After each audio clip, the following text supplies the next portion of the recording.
Una parte muy importante, sobre todo de la segunda parte de la novela, es un cuaderno que la madre escribe con la intención de que su hija se lo encuentre cuando crezca, porque ella muere cuando la niña tiene 10 o 12 años, y entonces se lo deja encargado a una persona que se lo entregue cuando sea una adulta, cuando tenga 18 años, ¿no? En el que se supone que le cuenta esas cosas que una madre nunca cuenta a su hija. Entonces, en el fondo, de lo que habla todo esto es de qué desconocidos no son los demás, ¿no? Incluso las personas más cercanas, más próximas, nunca terminamos de conocerlas enteramente, ¿no?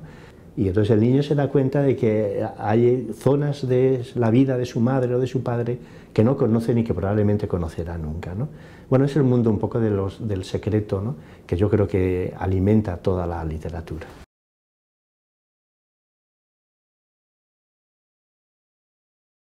Creo que estamos más en lo que callamos que en lo que decimos. O sea, nuestra verdadera vida siempre está en esa zona un poco silenciada, en esa zona oculta, ¿no?, donde los demás no pueden acceder, ¿no?, claramente. Nuestros deseos más íntimos, nuestros sueños más inconfesables, es decir, todo eso suele quedarse en una zona oscura, en una zona de sombra, ¿no? Incluso muchísimas veces ni siquiera nosotros mismos los conocemos, ¿no?, puesto que es verdad que no conocemos a los demás, pero tampoco nos conocemos enteramente a nosotros mismos, ¿no? Y esto pues siempre es una fuente de problemas y de conflictos, ¿no? Para mí la literatura se resume en una imagen que es el gesto de la esposa de Barba Azul abriendo el cuarto prohibido. Entonces ese gesto, mirar, robar la llave al Barba Azul y acercarnos a escondidas, ¿no?, a ese lugar sellado para ver lo que guarda, para ver lo que se oculta en él, ¿no?, es el gesto que funda la literatura. El mundo rural y toda la cultura que llevaba asociada prácticamente ha desaparecido, está desapareciendo, en trance de desaparición, ¿no?, porque la cultura rural en el fondo es la cultura del relato.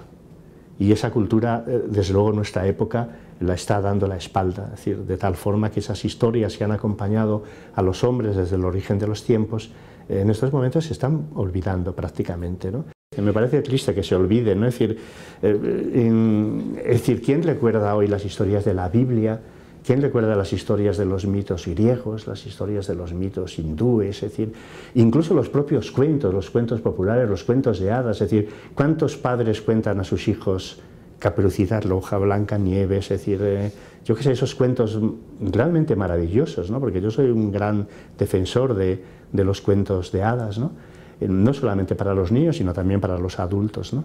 Y realmente todo ese mundo yo creo que es decir, nuestro tiempo lo está perdiendo, porque es un tiempo que está perdiendo la memoria, y de alguna forma esta novela habla, digamos, de esa pérdida de la memoria. Lo que tú llamas fantasía no es sino el lado oculto de lo real. Entonces la imaginación es una facultad que, lejos de separarnos del mundo, nos permite ahondar de una manera más profunda en él. Es decir, descubrir esos espacios cerrados de los que yo te hablaba antes, ¿no?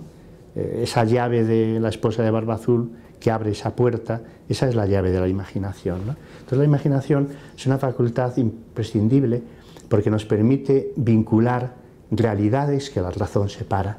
Por ejemplo, la razón nos dice que el mundo de los vivos y de los muertos son irreconciliables, y sin embargo, gracias a la imaginación, tendemos un puente entre esos dos mundos, ¿no? Y de ahí surge la literatura de fantasmas, de las que mi novela es un ejemplo.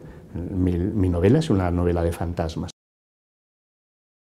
¿Qué es un fantasma? Un fantasma es un muerto que regresa a los lugares que conoció, los lugares donde fue desgraciado, los lugares donde fue feliz, los lugares donde amó a alguien. Y regresa, se supone, que como buscando algo que, una respuesta que no tuvo en su vida, ¿no? Y basta haber perdido a un ser querido para darse cuenta de hasta qué punto esa persona, por el hecho de que ha muerto, sigue estando con nosotros. Y nos acompaña en nuestros pensamientos, visita nuestros sueños, Cuando llegamos a un lugar donde solíamos encontrarnos con Él, nos parece muchas veces que realmente está allí, que va a aparecer. Luego, entonces hay algo en el pensamiento humano que es incompatible con la idea de la muerte, y nos rebelamos contra la idea de la muerte.